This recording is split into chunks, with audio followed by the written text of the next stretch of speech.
What is up, everybody? Solomon here. If you see any scam ads on this video, please do not participate. I hope you all are having a fantastic Thursday.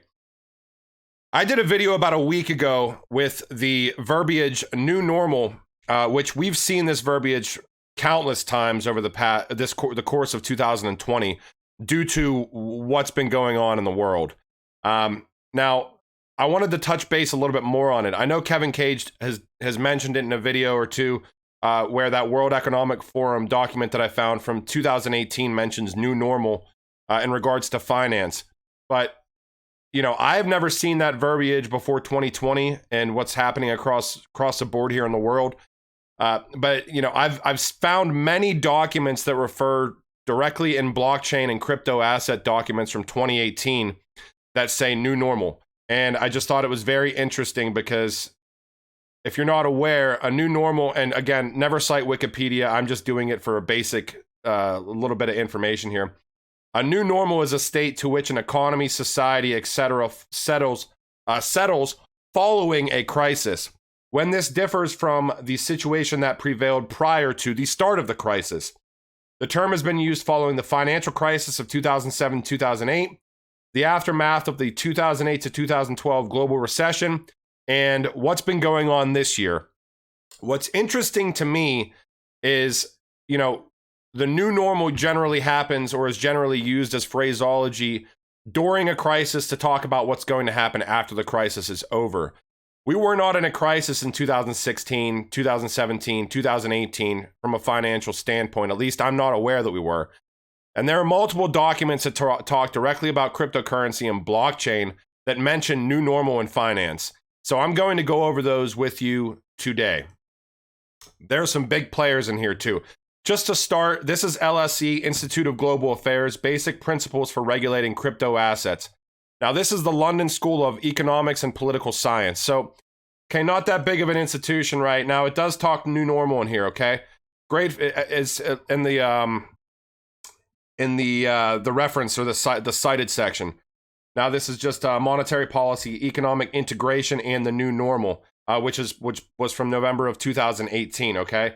So economic integration and the new normal. LSE. All right, I actually saw this. This was in a video a day or two ago, but I found this a while ago as well. This is an IMF.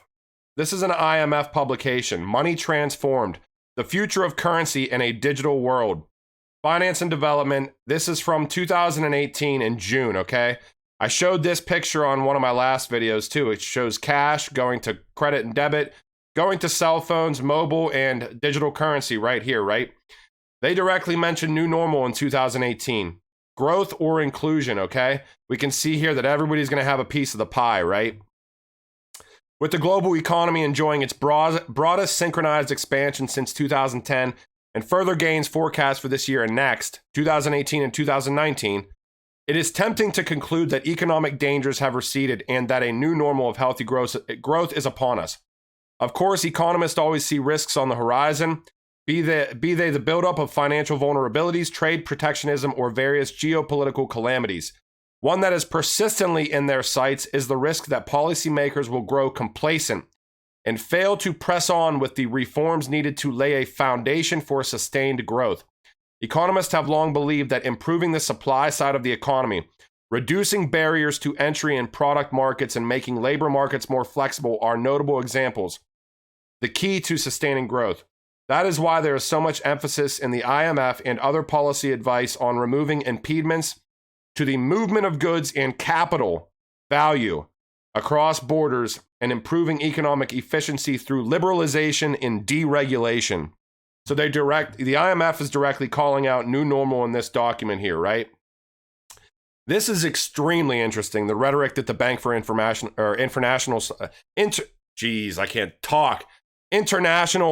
Settlements, Bank for International Settlements has been speaking on. This is 2015, okay? This is towards a new normal in financial markets presented in 2015. We can see down here under technology, they're directly talking about the technology of money, central bank e-money. Okay? Now, they are still extremely hesitant at this point about e-money, is what they were calling it back in 2015. Now we move forward to 2019 here. Proceeding with caution. a survey on central bank digital currency. Again, they reference the document that I just showed you, Towards a New Normal in Financial Markets from May of 2016. And oh, how the rhetoric shifts from 2019 to 2020. So at first, a cautious survey on central bank digital currencies from 2019, proceeding with caution from January. Oh, wow, how much has changed in 18 months. Rise of the central bank digital currencies, drivers, approaches, and technologies. It is plain to see what's going on across the board, people. I mean, these people are playing a game, and unless you're paying attention, you're not going to win the game. Most of us in the digital asset space are here extremely early.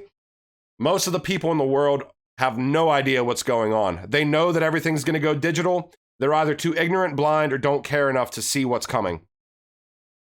All right, again, this is from 2018, blockchain, banking, and the new normal.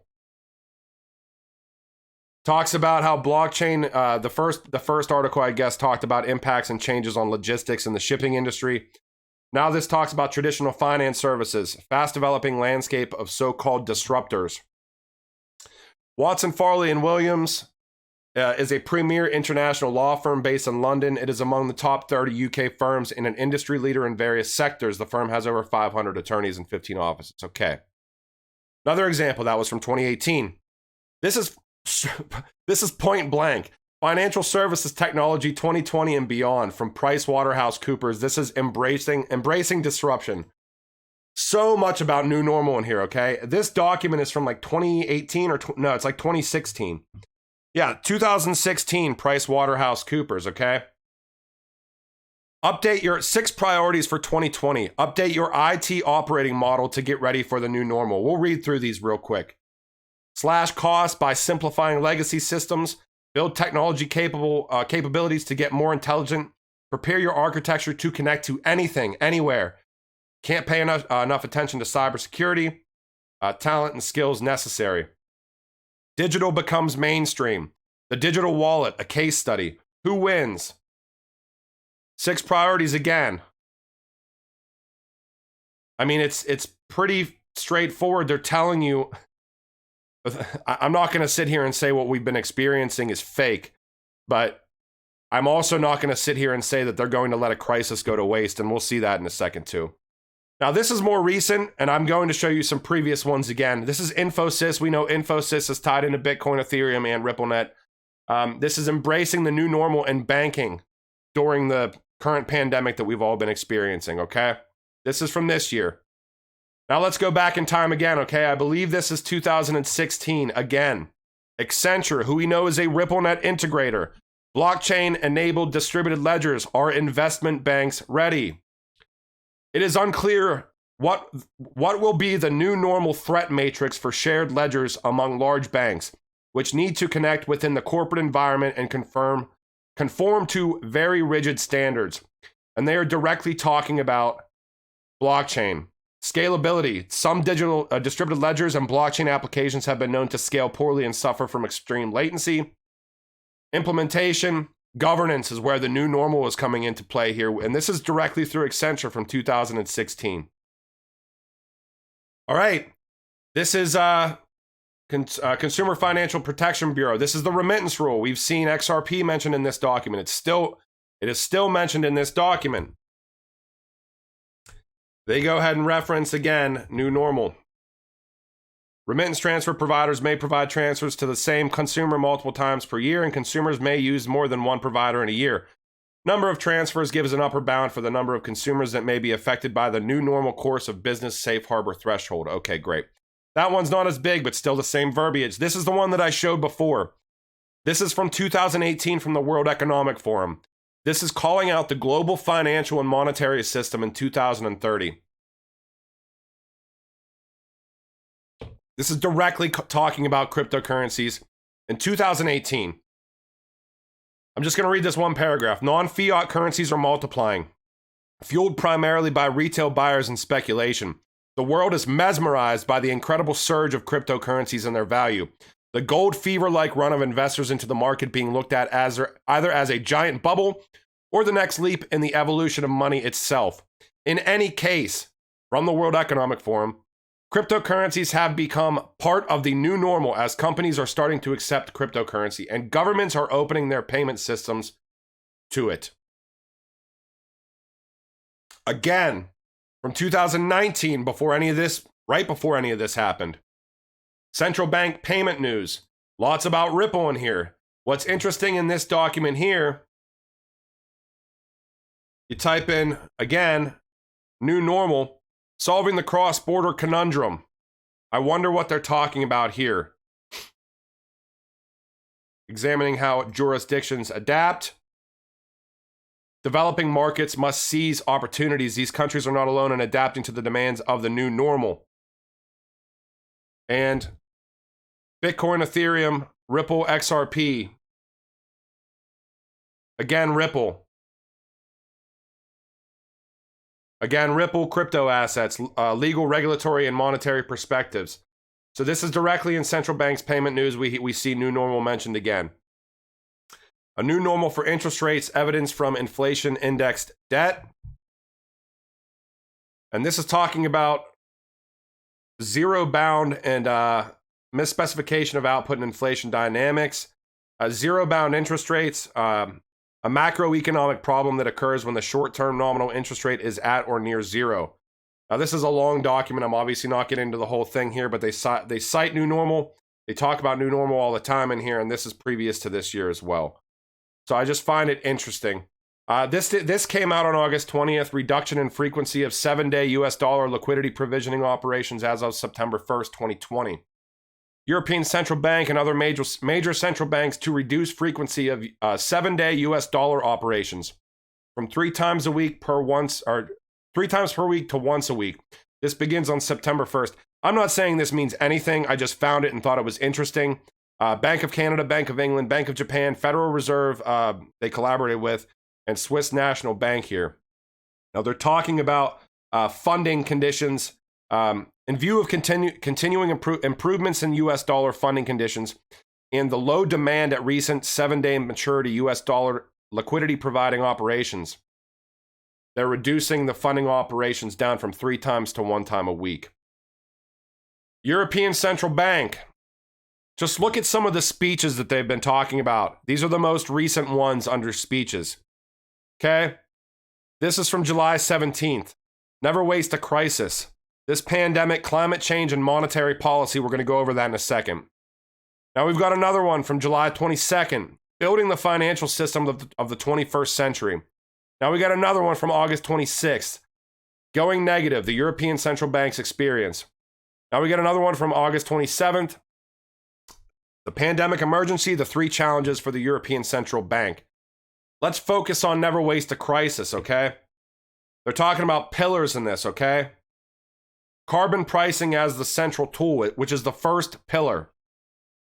Now we get into fostering green investment and innovation. I know Darren talks about this all the time. They are moving towards their global initiatives to go green. And this goes very much so hand in hand with digitization. I've seen a lot of initiatives tying in with 2025 agendas, a lot tying in with 2030 agendas. A lot of carbon neutral in the banking sector by 2030 from what I've seen. What do you think is going to happen to digital assets that are not carbon friendly, that have a huge environmental footprint? Do you think that unless they adapt, that there's going to be an issue with adoption?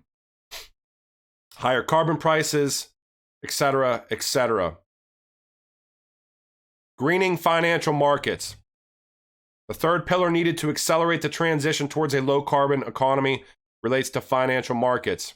It's about going green, everybody. Okay. The rise and fall of the US dollar. If you've never seen this, it's just interesting. I'm not trying to spew rhetoric at you all. I think we all know that the purchasing power of the dollar has fallen, very much so after it's detached from the gold standard. And you can just see it here. This starts at 1913.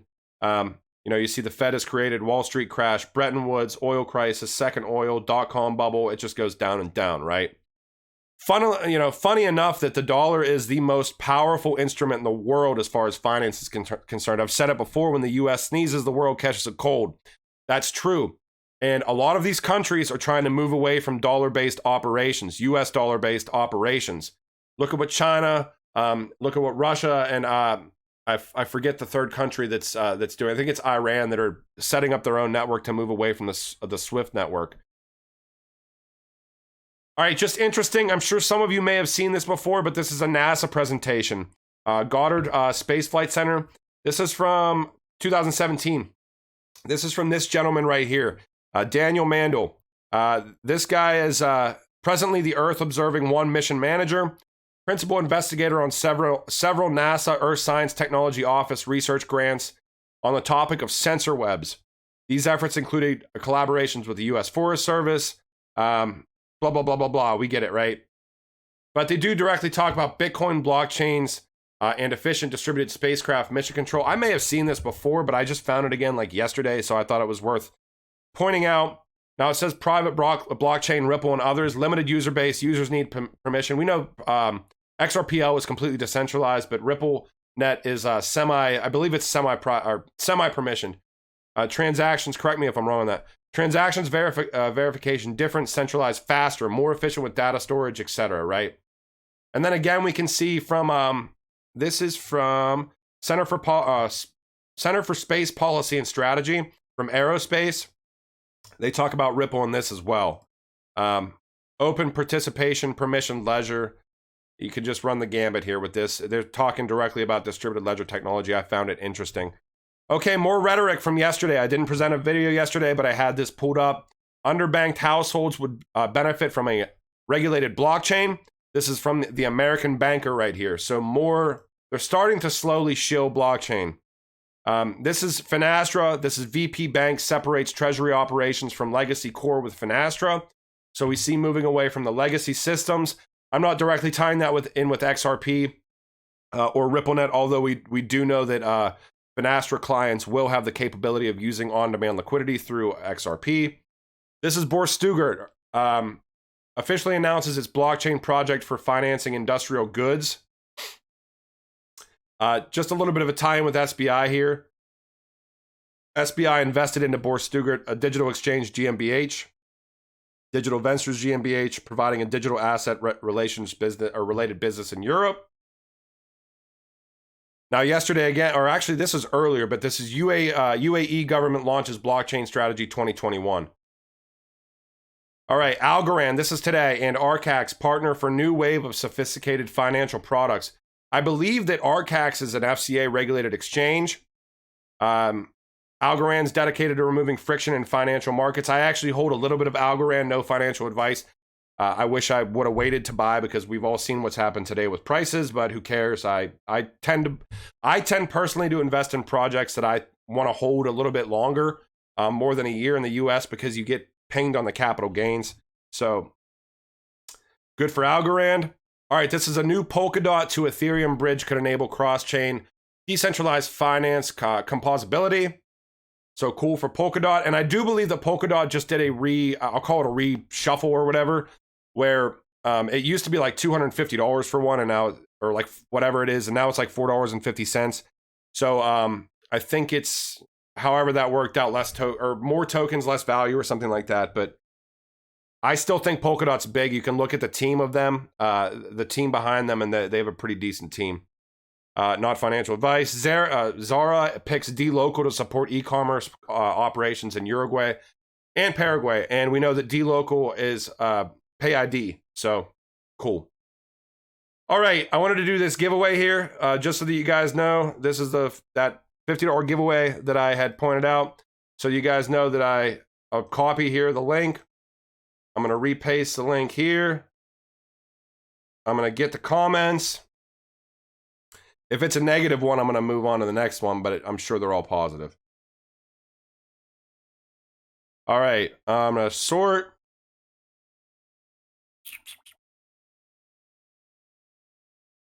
All right, Mark D.